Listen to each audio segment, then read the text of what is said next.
So, I have a great honor to present to you our first keynote speaker for today. It's Professor Felicity Callard, Professor of Human Geography at the University of Glasgow, and some of you may know her also as the Editor-in-Chief of the History of the Human Sciences journal, interdisciplinary journal. Felicity's research sits at the intersection of a number of disciplines, geography, medical humanities, history of the human sciences, science and technology studies, and she has published a lot in historical geography of mental health and science disciplines in the 20th, 21st centuries, on patient-led research and participation, issues around COVID-19, long COVID, and patient experiences, and how patient researchers have opened up the debate on COVID symptoms and illness classifications. She's written and reflected a lot on interdisciplinarity as a practice and as an epistemic object. And on how the human sciences have engaged with and analyzed fantasies and daydreams. And her lecture is going to be on the daydreams and fantasies across the human sciences. So happy to have you here, Felicity.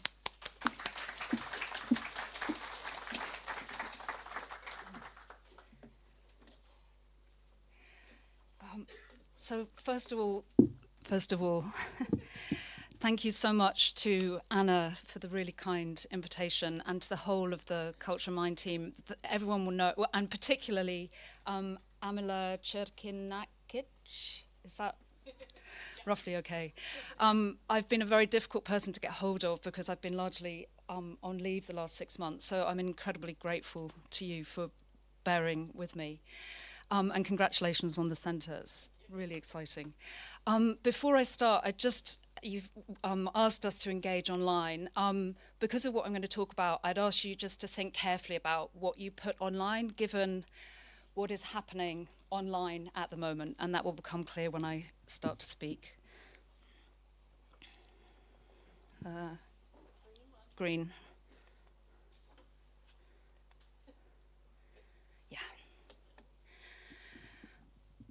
The philosopher, political economist, and revolutionary socialist Rosa Luxemburg wrote in a letter from prison to a friend in December of 1916, her famous words, "See to it that you remain a mensch.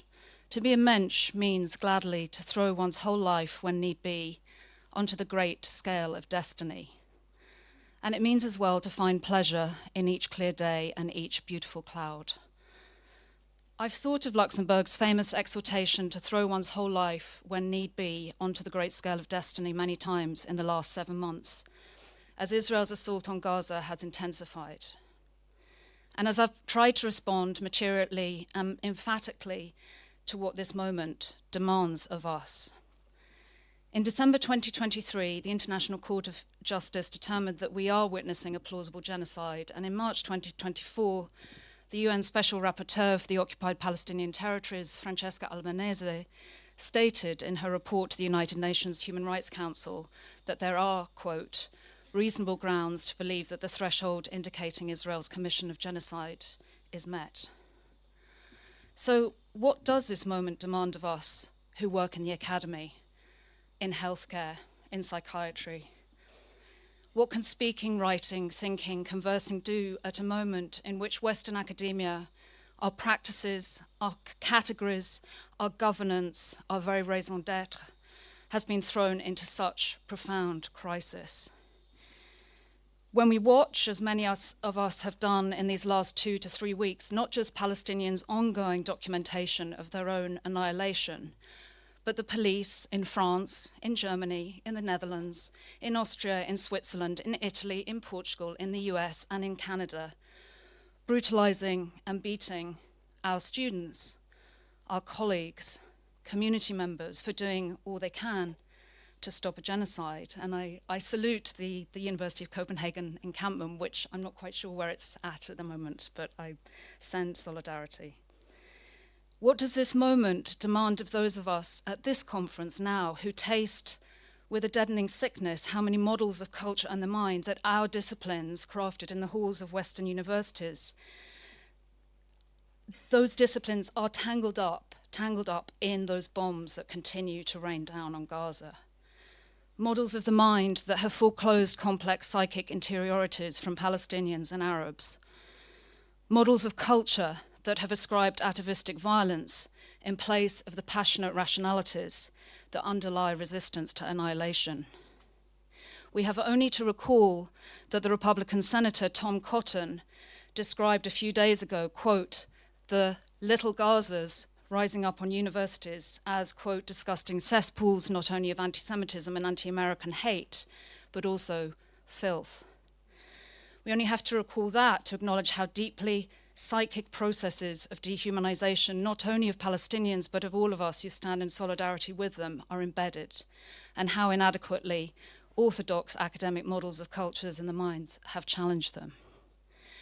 So my talk today, then, at the Cultmind Conference is different from what I anticipated it would be when I accepted Anna's kind invitation. Fargo Nassim Tabaki, in offering Notes on Craft, Writing in the Hour of Genocide, urges all of us who write now from the imperial core at this time of genocide to eschew the work of craft. By craft, he means sets of, quote, regulatory ideas which curtail forms of speech that might have the power to disrupt and endanger those material forms and values that facilitate genocide, both in Palestine and elsewhere ongoing in other parts of the world. So he asks us, quote, in all forms of speech that we use to portray the machine that, quote, regulates, estranges, sanitizes. Tabaki also argues that at a moment in what he calls the long middle of Palestine's path to liberation, the primary purpose of writing is to gather others up with us, to generate within them an energy that can be metabolized into this movement towards liberation. It is Tabaki's exhortation to me to gather others up that I heeded as I prepared this talk. And so it is this that guides me to open this first keynote by saying that Palestine must be and will be free.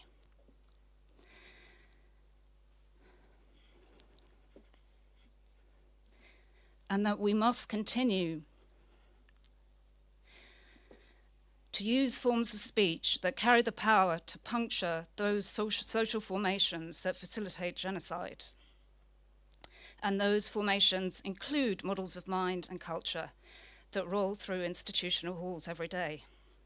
I remember here the psychoanalyst Hannah Siegel writing of the threat of nuclear annihilation in the 1980s. Siegel warned therapeutic practitioners in her essay, Silence is the Real Crime, of the dangers of hiding behind the norm of psychoanalytic neutrality, and she laid out in that essay how the commitment to neutrality meant that in the consulting room you, of course, do not engage. That was the sort of standard at the time in political debates. When the threat and reality of annihilation is there, Siegel argued, an attitude of psychoanalytic neutrality can become what she called a shield of denial. Quote, we psychoanalysts who believe in the power of words and the therapeutic effect of verbalizing truth must not be silent. Reading Tabaki and recalling Siegel have strengthened my desire to find a fissure that cracks open questions of culture and mind in ways that keep Palestine close to all of us this morning. As the axis of genocide destroys the ground of Palestine, it also makes clear, shockingly, the destruction of any remaining ethical grounding that the West had imagined that it might hold. So the fissure that I want to identify here passes through two phenomena, two concepts that straddle the intersection of culture and mind, and have in various ways been central to many of the disciplines that comprise the psychological and broader human sciences, and those are mourning, and secondly, fantasy and reverie and daydream. I want to consider how each has been undone, at least for me, by the atrocities we are witnessing, at the same time as contend that the resistance of Palestinians who insist at this unfathomable time on life, and that opens different starting points and different circuits to think both mourning and daydreams. to keep the categories of the human and of humanism that underpin the cadaver of the United Nations and the threadbare discourse of human rights, keep the bombs going. Nadia Bou Ali urges us instead to see, oh, I think I've got her song on there. Yeah. Nadia Bou Ali urges us instead to see how, quote, the people of Gaza beckon forth a humanism that is not the humanism of human rights discourse, but what she calls a humanism that has to be constructed. Not a tired universalism, but instead what she calls a concrete universality that looks back at the grin of ugly enjoyment, the enjoyment of annihilation, and tells that grin, I have a reason to live that you do not know. And I haven't got time to go further into her argument, but she pursues it via Canguilhem and the way in which the pathological determines the norms. And so the ugly grin is the annihilatory violence. But yes, I encourage you to read her essay. So how then does such a reason to live that you do not know transform models and mourning that we in the imperial core might be familiar with? Mourning. Mourning articulates a relationship to the dead and to the lost. It therefore cannot but pass through so-called cultural questions, questions of how the world and the dead are envisaged, the world of the dead are envisaged in relation to the world of the living, as well as the temporal consistency of and relations between past, present, and future. The psychoanalyst Hans Lohwald famously described the task of mourning, as it occurs through therapeutic work, as a transforming of ghosts into ancestors. The unconscious for Lohwald was a crowd of ghosts, and the work of therapeutic action, a process of mourning, was one in which, quote, ghosts of the unconscious are laid and led to rest as ancestors, whose power is taken over and transformed into the newer intensity of present life. For ghosts to be laid to rest and relieved of their work of inhabiting the living, the power of ancestors, once ghosts are laid to rest, the power of the ancestors can actually come into daily life. Both for individuals and collectivities, such a laying to rest is very commonly endowed with an ethico-political charge. Mourning comes to be central to so many accounts of the human subject. It both allows an honouring of ancestors as well as unsticking, we might say, time. Two reflections on mourning published in the weeks after October the 7th allow us to discern the cultural political challenges that relations with the dead pose. On the 13th of October, and I'm including the dates because I think that they're significant in terms of how we see the temporality of discussion. On the 13th of October, historian Gabriel Winant published On Mourning and Statehood in the US-based magazine Dissent. On the 27th of November, the philosopher Abdeljawad Omar published Can the Palestinian Mourn? In Beirut-based Rusted Radishes. And Omar's text can be read in part as a response to the philosopher Judith Butler's The Compass of Mourning, which was published in London-based London Review of Books on the 19th of October. Both Winant and Omar see mourning as central to how we understand the stakes of this last 7 months. Both of them challenge a universalizing account of mourning that works in attempts to bind together everyone's experiences of grief. Winant centres mourning as he responds to accusations that, quote, parts of the Anglophone left had reacted with what he calls humanity. Well, he's actually quoting the person who he's responding to, with humanity to the events of October the 7th. For Winant, grief and mourning allow him to examine the political uses to which Jewish grief have been put. Such uses include rendering, quote, beyond the pale, those, including parts of the left, including many Jews, who are positioned as inhumane for doing grief wrong, as well as the intimate relations between Jewish grief and the state of Israel. Winant writes, how to grieve, what meaning to give those tears, is cruelly a political question, whether we like it or not. That was his first sentence. At the core of his argument lies his contention that the state of Israel acts as a, quote, machine for the conversion of grief into power. For Winant, mourning and statehood in Israel are fundamentally entwined, and grief is, as a project of statehood, fundamentally monumentalized. And that, for Winant, means that it is not possible to publicly grieve, and he writes as a Jew, publicly to grieve an Israeli Jewish life lost to violence without, and these are his words, tithing ideologically to the IDF, however much you individually might refuse and protest that reality. While the machine of axis of genocide is adept, to use Winant's uncompromising language, at feeding, and this is a quotation from him again, at feeding on bodies and tears and turning them into bombs, Palestinians, Winant argues, are, quote, starved for grief. Omar comes at this question from a different starting point. And he offers a profound rerouting of Judith Butler's articulation of mourning. So Butler, in their piece in the London Review of Books, had asked whether we can mourn without qualification the lives lost in both Israel and Palestine without getting bogged down in debates about relativism and equivalence.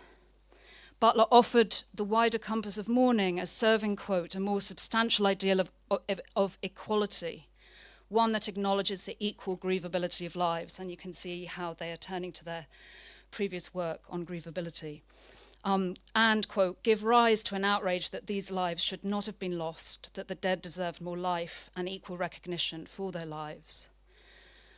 Omar radically challenges the positioning of mourning as a way to metabolize a punctual event comprising loss, instead offering what he considers the paradoxical contention that the Palestinian resistance fights and indeed is willing to effect violence for the very, quote, commencement of the process of mourning.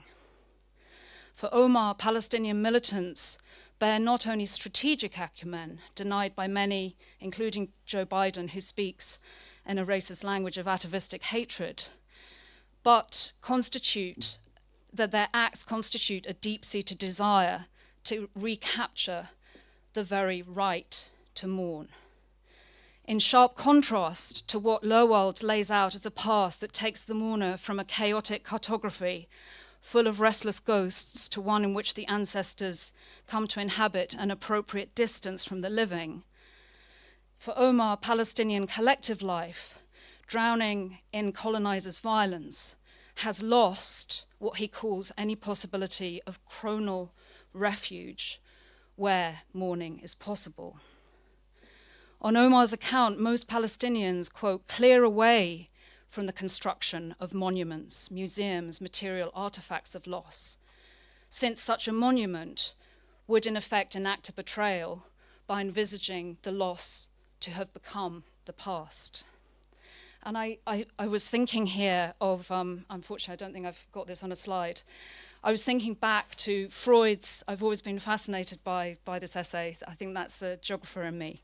One of his lectures that he gave in 1909, his compelling account of symptoms and melancholy.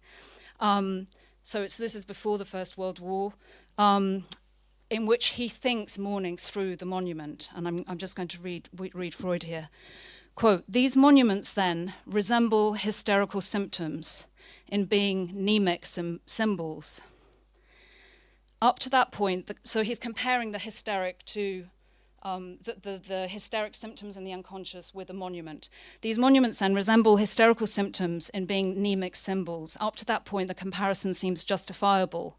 But what should we think of a Londoner who paused today in deep melancholy before the memorial of Queen Eleanor's funeral, instead of going about his business in the hurry that modern working conditions demand, or instead of feeling joy over the youthful queen of his own heart, and he's talking about a particular monument to a dead queen who died hundreds of years ago. Or again, what should we think of a Londoner who shed tears before the monument that commemorates the reduction of his beloved metropolis to ashes, although it has long since risen again in far greater brilliance? Yet every single hysteric and neurotic behaves like these two unpractical Londoners. Not only do they remember painful experiences of the remote past, but they still cling to them emotionally. They cannot get free of the past, and for its sake, they neglect what is real and immediate. On Freud's account here, both the symptom and the monument are unwieldy and resistant. Both need to be, on Freud's account, forgotten. So the monument should retreat into the background, though if you think about the debate over monuments now, it's very clear that the monuments do not retreat into the background.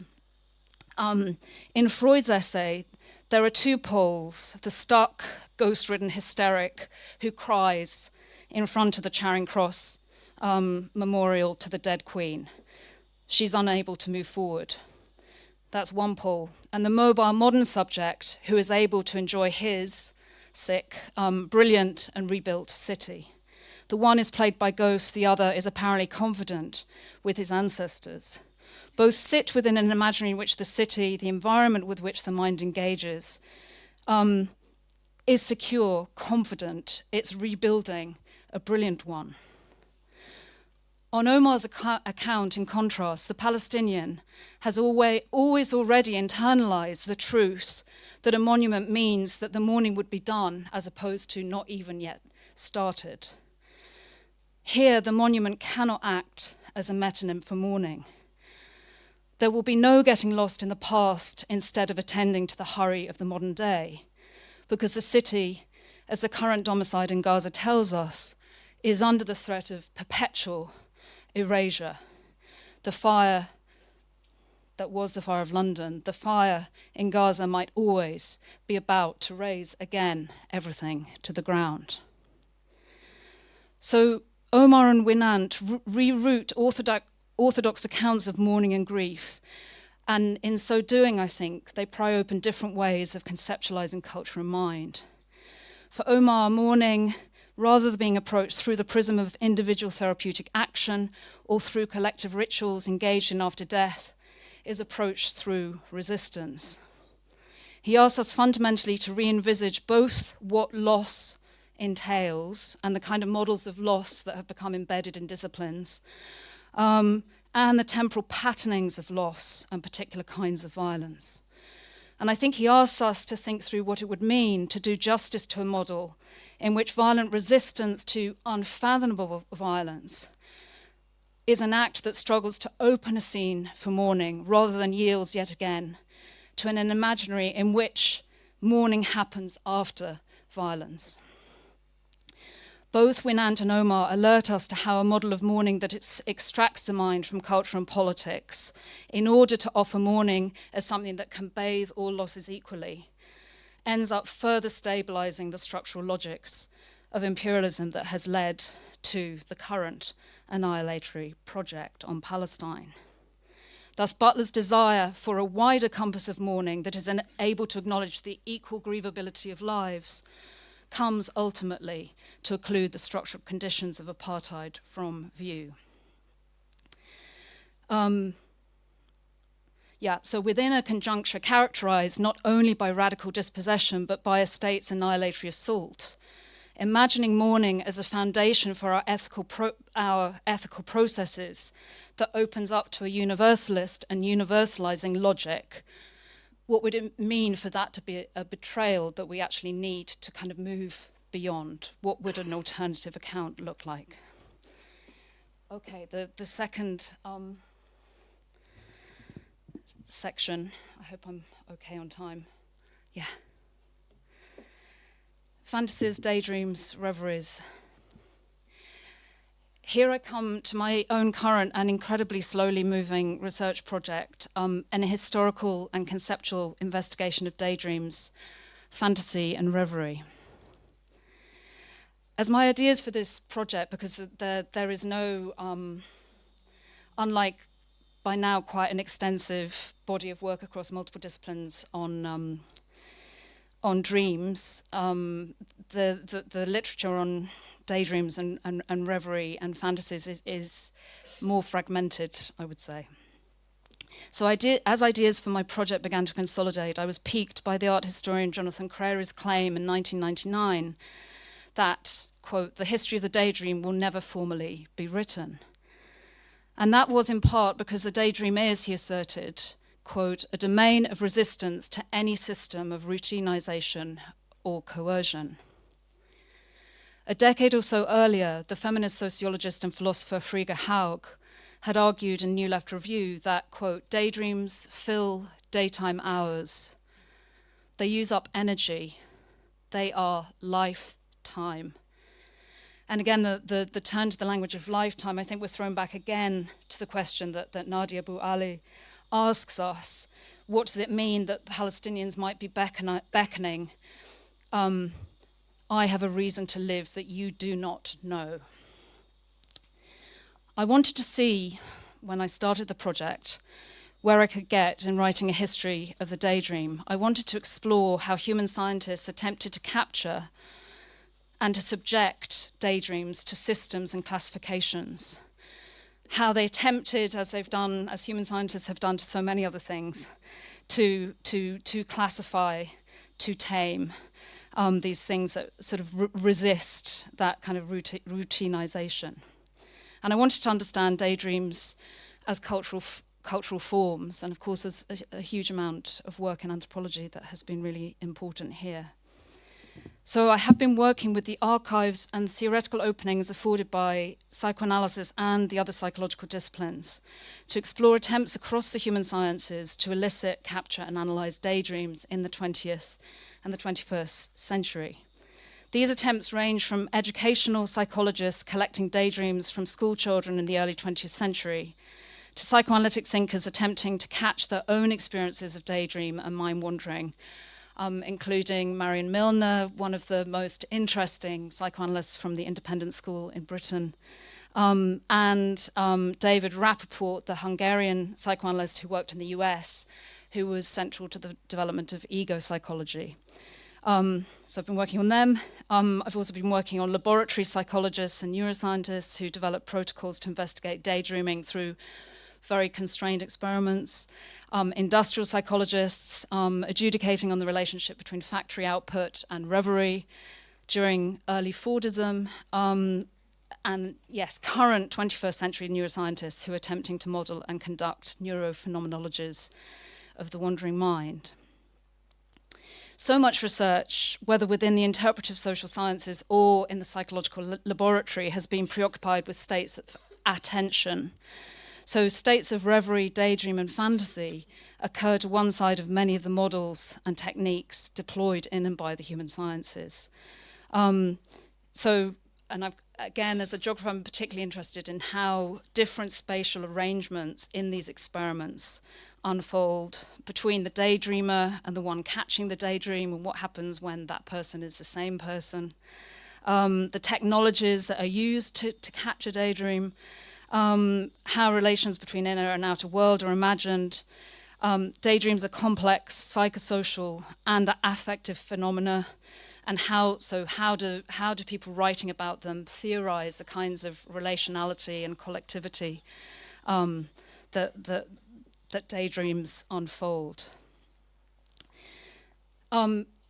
Shortly before the pandemic, in one of my archival visits, so shortly before the pandemic and all that interregnum brought through sickness of many kinds, including my own, so this project has kind of gone on hold, I went up to Liverpool for the day, to the University of Liverpool Special Collections, to search out the papers of Sir Cyril Burt, well-known early 20th century eugenicist and psychologist. I've been intrigued.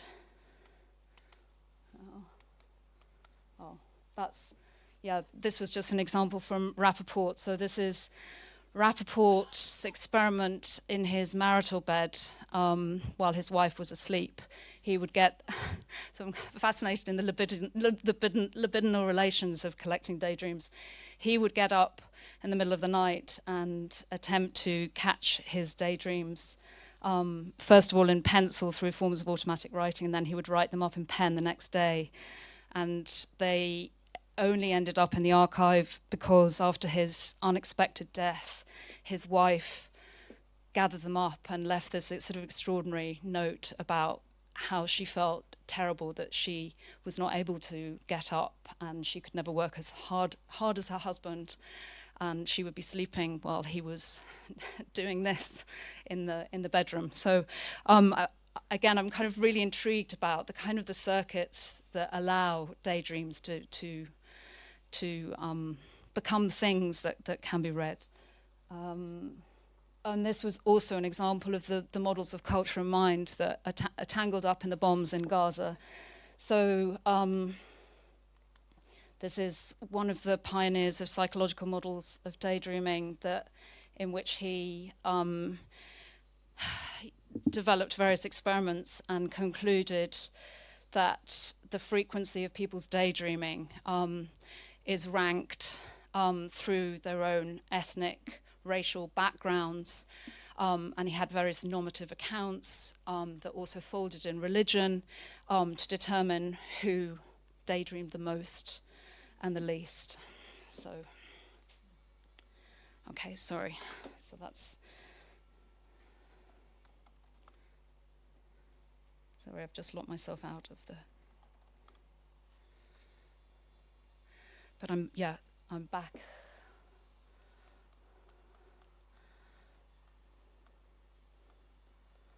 Sorry, those slides are in the wrong order. Yeah, so this is Cyril Burt. So yeah, actually where you find daydreams in collections of archives is quite difficult. So sometimes I just type in daydream and see what happens. So Cyril Burt, the eugenicist, he left, or somehow there was left in the University of Liverpool, a large folder of daydreams that he collected from school children in the early 19th century in two London schools, the Westminster Jews Free School and the South Hackney Central School. And I've not yet had a chance to investigate why Cyril Burt chose those schools specifically, but I remain confident, given the rest of his writings, that some kind of racializing logic was at work here. In these last months, I've thought back many times on the daydreams that Burt has collected. There is a glittering beauty. So these are children from the early 20th century. There's a glittering beauty in some of these pages. Quote, "I usually daydream about the green fields and steep hills of the country. It is glorious to think you are amongst such happiness." There's a working through and round deep anxiety about war. While the war was on, I often used to daydream and wonder what life would be like if my father had to go to the war. My thoughts wandered to the battlefield, and I would imagine the battle and the wounded and the dead, and what I should feel like when my father did not put his key in the door in the evening. And so again, I'm not doing any analysis of this and what is going on in terms of the child writing. To whom were they writing? What did they think the task that they were given was? But I just want to give you an indication of some of the things that I'm thinking through. You also see this is someone in the Hackney School.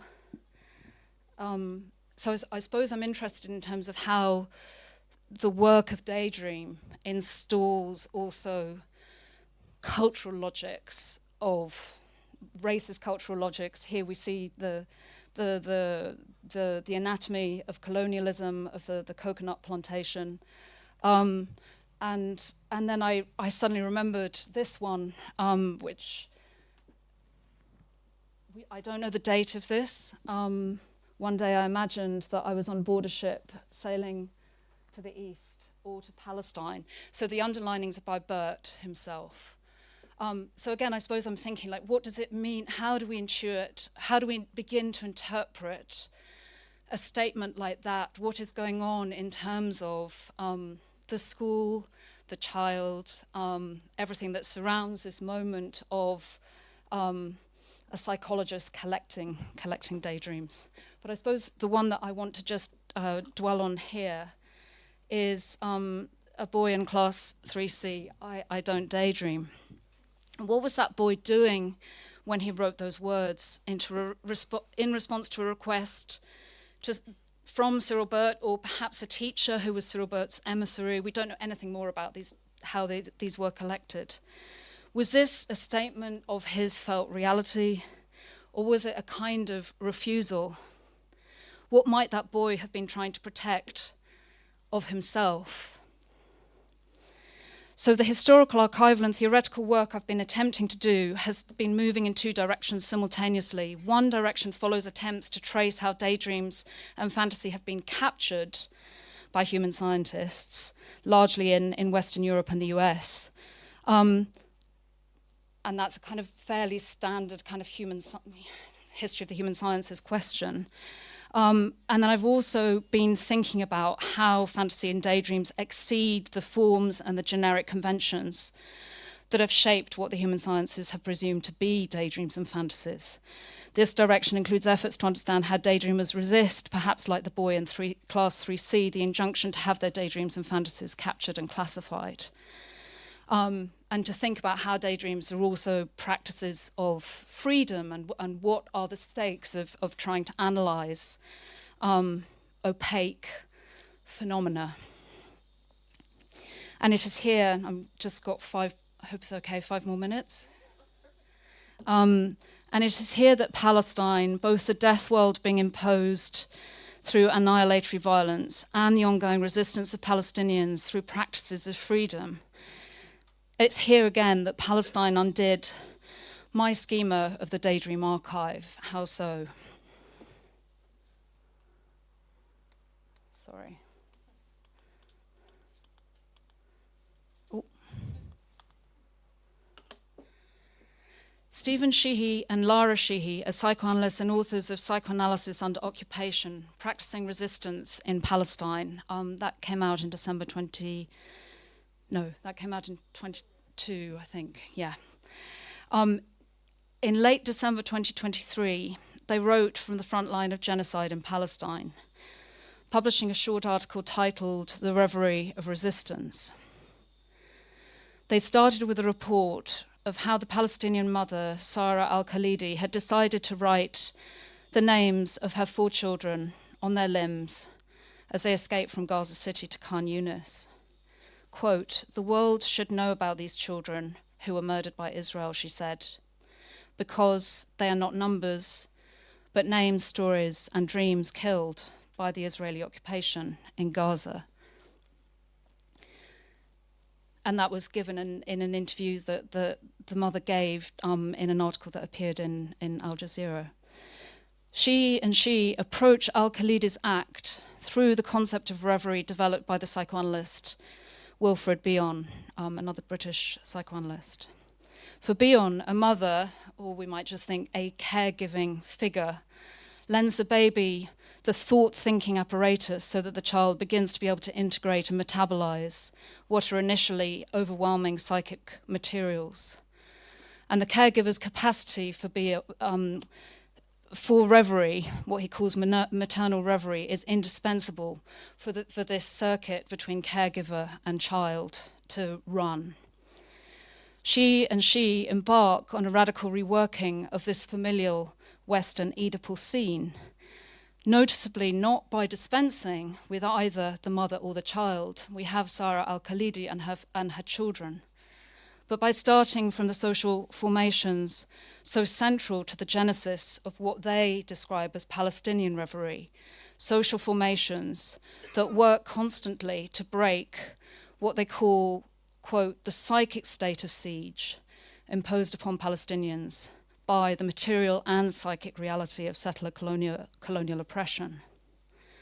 Reverie here, in al-Khalidi's writing of the name on the arm, becomes then a means, on their analysis, a means both of passing anxiety and containment to the child, and in some ways bringing the reality of that annihilatory violence into the forefront, at the same time as being an attempt to hold, contain, and name that unfathomable reality to the child and to others.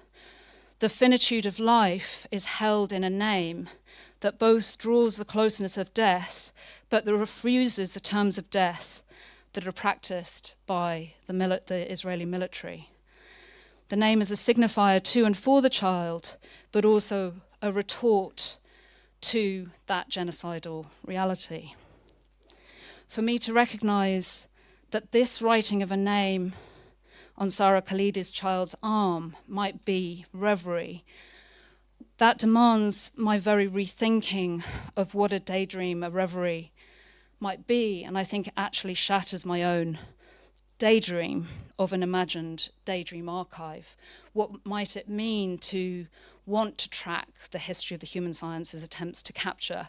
If I am simply going, what would it mean to try and open out rather than further to capture practices of daydreaming in a work of this kind?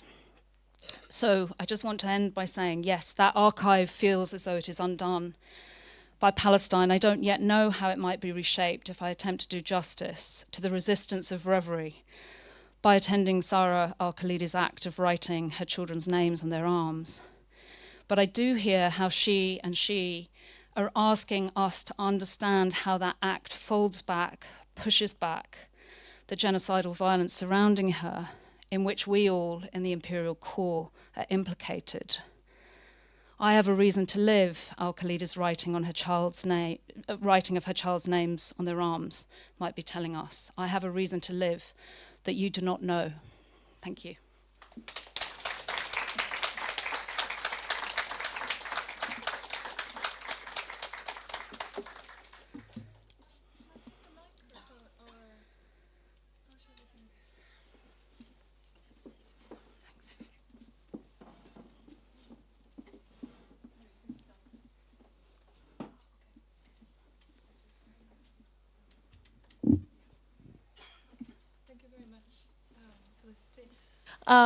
Okay, it's working. So we have a few minutes to ask questions and to sort of raise any, just to have a brief discussion about what Felicity said. But I think you might need a moment to reflect on it anyway, and we can be raising those questions throughout the conference. I just sort of thank you. There's so many things that you raised are really kind of at the core of what we're doing and the core dilemmas that we're doing. And I was really thinking about so many things, but about what you said in the beginning about the sort of different ways and different political projects for which this ideas of universality can be mobilized or employed, and the problematic genealogies of that, and then sort of both for to just set a sort of a mobilized grief for purposes of violence and genocide, but also for purposes of solidarity. And how do we move beyond that, right? How do we move beyond that in a way that doesn't occlude, as you said, so structures of oppression, but sort of does not dehumanize either? So it's really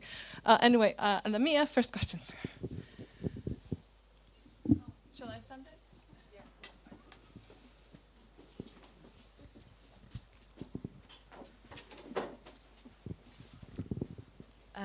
Hi, thank you so much for this very powerful keynote, bringing the conference really at the center of what's happening today. The student encampment at University of Copenhagen is in the center campus. Everyone, I think, is welcome to go and visit and talk to the students if you have time, I mean.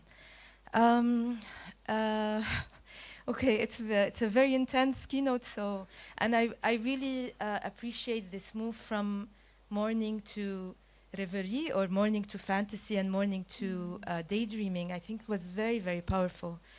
And I was also thinking about, when you finished, I was thinking about daydreaming and reverie as rehumanization. And I think there's something about dehumanization and mourning, but also this idea of daydreaming and the insistence on daydreaming, on the insistence of dreaming for liberation, that has to do also maybe with rehumanization. Mm-hmm. Yesterday was the day of the Nakba, of the dispossession mm-hmm. of the Palestinians, and there's one video that I really love to watch usually on Nakba Day, which is an interview with mothers older women, where they're asked about whether they return to whether they ever return to Palestine, and they say, yes, I return once a week. I daydream, and I return, and they tell their daydreaming. And I was thinking yesterday that this is exactly what has been brutally kind of interrupted, this inability to daydream or to fantasize. And there's also this beautiful novel, I want to say, by Sarah Abi Ghazal, who's a Palestinian author. And it's called Ahlami Ya Sidi, Dream My Granddaughter. And it's a a fantasy novel about dreaming and liberation in Palestine. And there's no wonder that there's a rise in fantasy, in Arab novel kind of fantasy. Within that sort of, so kind of a move away from this models of suffering, from a suffering subject and from trauma and resilience, and towards other things, I would say. I know this is not a question, but maybe wonderful. to respond to, okay, thank you. Thank you so much. I think you've actually kind of catalyzed, I don't think I quite realized that. Yes, I think you put into words my thinking that actually, I'm somewhat troubled. I mean, in the face of so many deaths, it on the one hand, it is so obvious and necessary that questions of grief are there. But I think I became increasingly preoccupied by the fact that it was mourning that was shaping the terms of discussion. So I think you saying, actually, what does it mean if we actually really bring daydream and reverie to the foreground? What would that do? There was one other thing that and I suppose I've been thinking a lot about what I went back and read Darwish's the Beirut, the Memory for Forgetting, and the way in which, and Memory for Forgetting, what's the title? I'm now forgetting it, but Memory for Forgetfulness. And there the question of the past and of fantasy and dream are so central in actually elaborating what writing might be at the moment, or very close to the moment, of brutal siege. So when I've been reading Omar's work, because he's also written a really extraordinary essay on being in the line of fire of the sniper that I think he published in December, what does the act of writing or elaborating ways of thinking otherwise, what is the task in the midst of this violence versus what is the task after? And what does the language of mourning do that perhaps disallows in certain ways of framing mourning from engaging in the stakes of that question? Yeah, thank you. There was one question here, and then Gabrielle. Okay, yeah. Thank you. It was very interesting to me as a non-native English speaker to follow your ideas about equality or non-equality of mourning and deaths, and on reverie and daydreams. But your contribution laid the ground for the 3 days, and I was thinking, what are some general principles of possible contributions to this conference? And I believe that in the area we will talk about, I personally believe that cultural modesty is a very important one, and I found some of your let's say the features or content of your talk not as modest as I wanted it to be. And for example, I see some of your political conclusions slightly different, because I believe in multi-perspectivity, and I'm being together with a lot of Israelis and a lot of Palestinians, and knowing the complexities of the history in this area.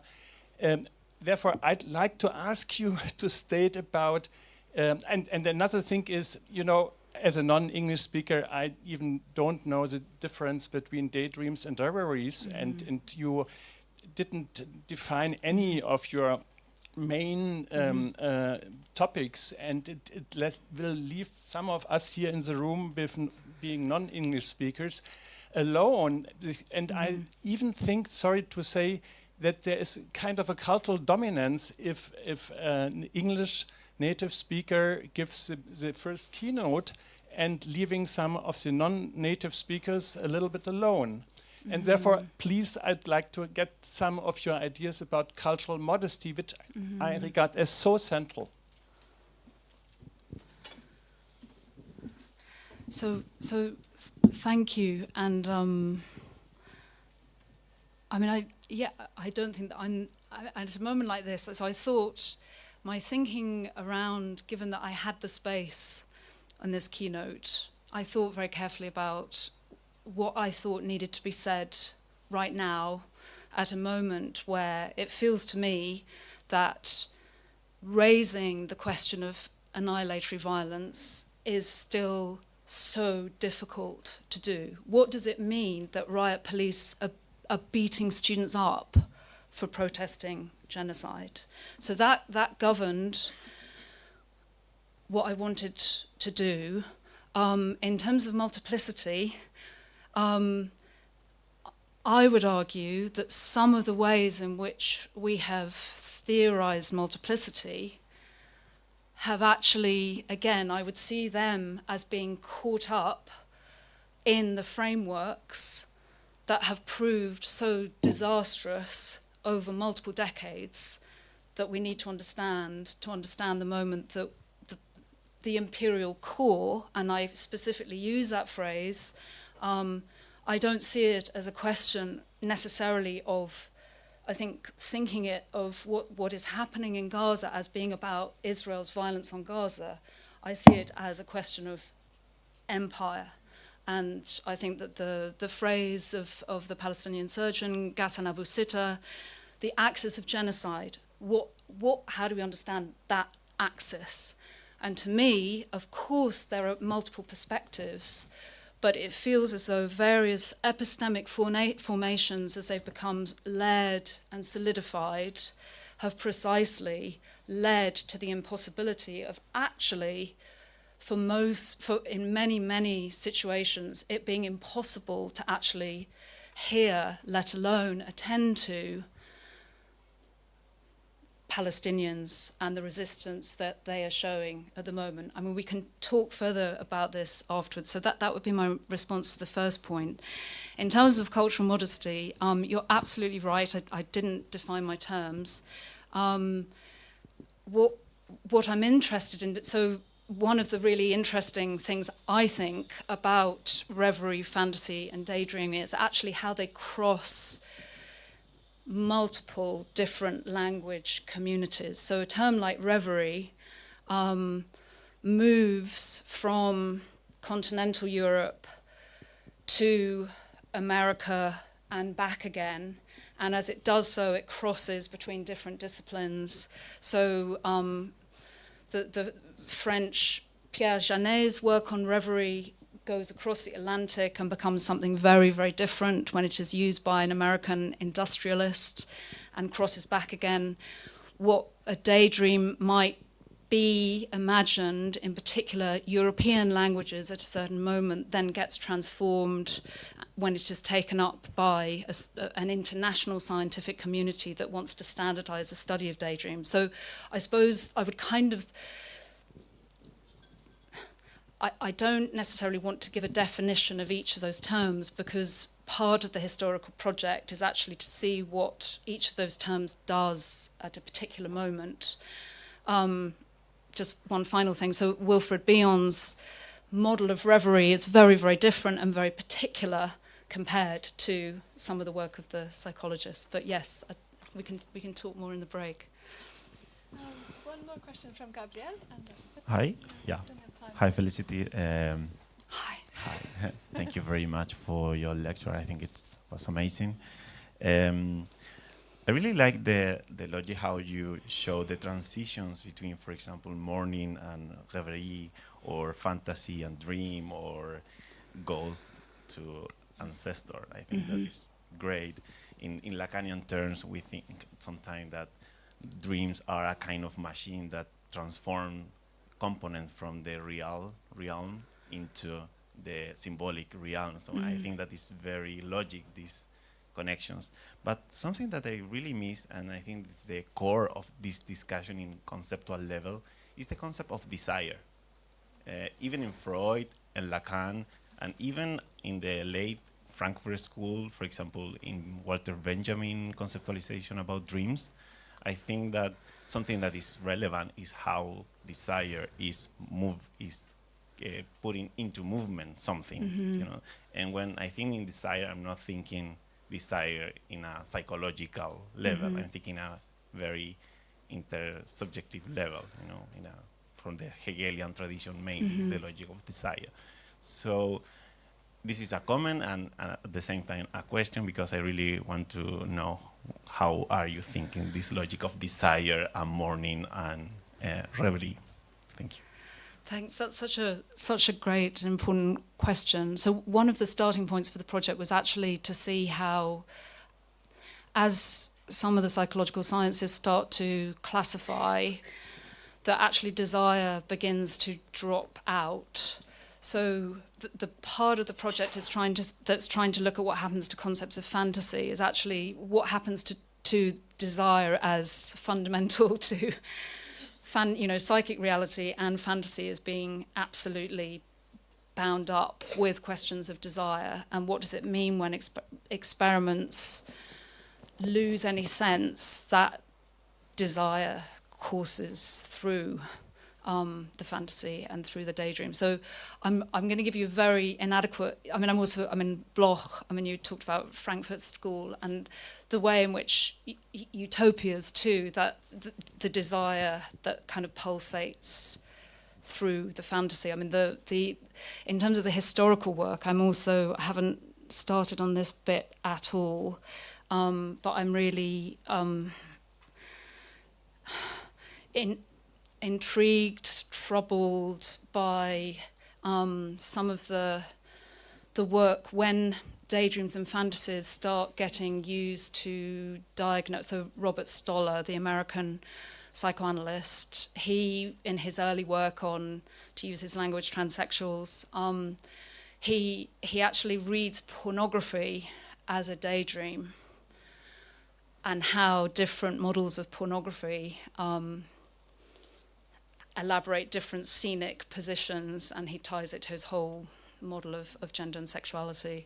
So desire is very much there, but your question encourages me to acknowledge that I haven't done nearly enough to give you a better response. Thank you. Let's continue these discussions. I'm so sorry, we're a bit out of time. So let's consider the discussions over the coffee break, and thank you once more, Felicity. Thank you.